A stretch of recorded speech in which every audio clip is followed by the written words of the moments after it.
Welcome everyone to our Lean channel. This is Mark. This video continues examining element 841 of the ISO 9001 standard, control of externally provided processes, products, and services. Today, we will discuss the last requirement of this subclause, which states that the organization shall retain documented information on these activities and any necessary actions arising from the evaluations. Stay with me. In the end, I will share a couple of lean process templates to save you time documenting your supplier's evaluation and monitoring. Let's go back to the beginning of the clause to see what activities we should document. The organization shall determine the controls to be applied to externally provided processes, products, and services. The provider's controls are addressed in the following 842 section, so let's skip it for now.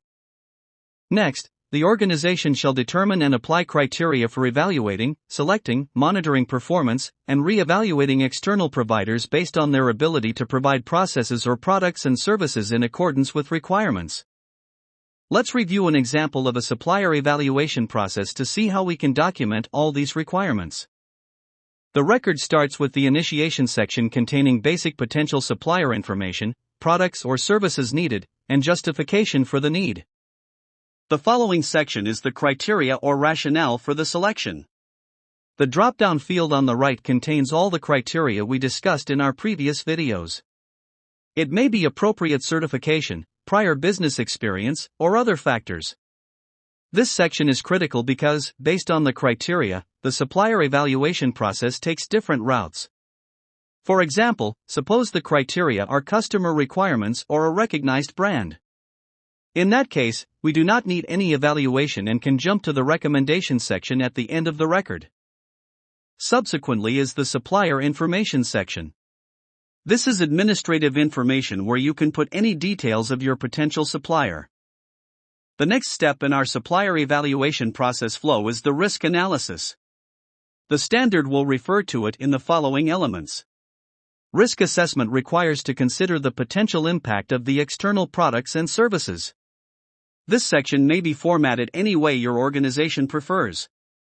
Risk may be assigned subjectively, high, medium, or low.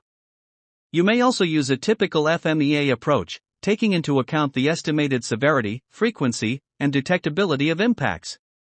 This template uses the FMEA model.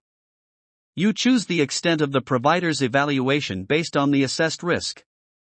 For example, low risk allows direct approval, medium risk may require only formal documentation, while high risk providers or products require an assessment of the supplier's quality management system.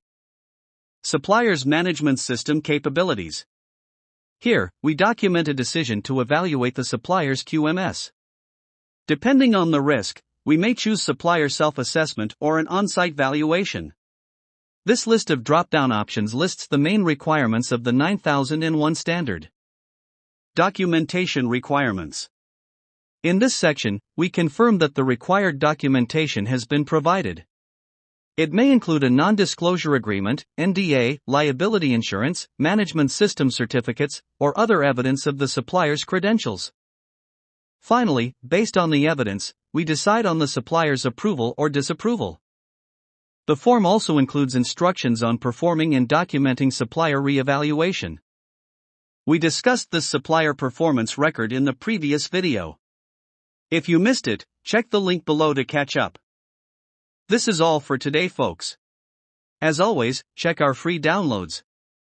2 process templates discussed in this video are available as PDFs on our website's Academy page. Do not hesitate to contact me if you need assistance implementing your supplier management process. Please subscribe, share, like, and comment on this video. Your support helps us promote our Lean QMS project.